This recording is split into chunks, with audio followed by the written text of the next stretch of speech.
क्या आपने कभी सोचा है कि एक राजकुमार जिसके पास सब कुछ था, धन, वैभव, सत्ता, वह सब कुछ छोड़कर जंगलों में क्यों भटकता रहा? क्या कभी एक साधारण मनुष्य अपने सवालों के उत्तर खोजते खोजते पूरी दुनिया के लिए ज्ञान का प्रकाश बन सकता है? ये कहानी है उस राजकुमार की जो बना बुद्ध।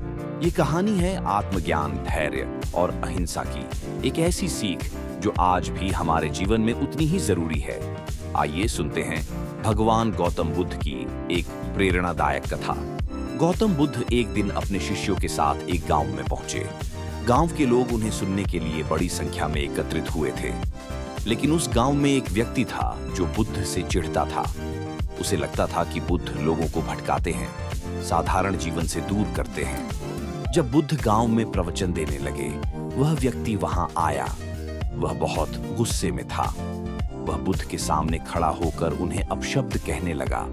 उसने उनके बारे में बुरा भला कहा, उनका अपमान करने की कोशिश की। बुद्ध वहां शांत बैठे रहे। न उन्होंने कुछ कहा, न कोई गुस्सा दिखाया। उनके चेहरे पर वही शांत मुस्कान थी जो हमेशा होती थी। कुछ देर बाद वह व्यक्ति थक गया। उसका गुस्सा ठंडा होने लगा और वह चुप हो गया। तब बुद्ध ने उसकी ओर देखा और बहुत शांत स्वर में पूछा, भाई, यदि कोई व्यक्ति तुम्हें कोई उपहार दे और तुम उसे स्वीकार न करो, तो वह उपहार किसके पास रहता है? वह व्यक्ति चौंक गया। उसने सोचा, ये कैसा सवाल है? फिर उसने जवाब दिया, अगर मैं कोई उपहार स्वीकार नहीं करता, तो वह उस व्यक्ति के पास ही रहेगा जिसने दिया है। बुद्ध मुस्कुराए और बोले, ठीक उसी तरह तुमने मुझे क्रोध, अपशब्द और द्वेष का उपहार दिया, पर मैंने उसे स्वीकार नहीं किया। अब यह सब तुम्हारे पास ही है। वहां मौजूद लोगों को जैसे कोई गहरा ज्ञान मिल गया।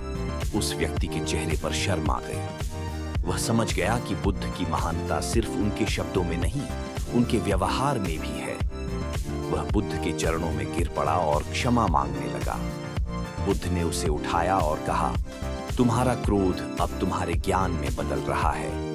गौतम बुद्ध की यह कहानी हमें सिखाती है कि क्रोध का उत्तर क्रोध से देना हमारी कमजोरी होती है। लेकिन यदि हम क्रोध का उत्तर धैर्य, शांति और समझ से दें, तो वह हमारी सबसे बड़ी ताकत बन जाती है। बुद्ध का जीवन यही बताता है, शांति बाहरी दुनिया में नहीं, हमारे भीतर होती है। सम्मान तब मिलता है जब हम दूसरों को सम्मान देना सीखते हैं, भले ही वह हमारा अपमान करें। धैर्य, संयम और करुणा, यही सच्चा बौद्धिक बल है। अगर आपको यह कहानी प्रेरणादायक लगी हो, तो इसे जरूर दूसरों तक पहुंचाएं। और ऐसी और भी आध्यात्मिक और ज्ञानवर्धक कहानियों के लिए हमारे साथ जुड़े रहिए। धन्यवाद।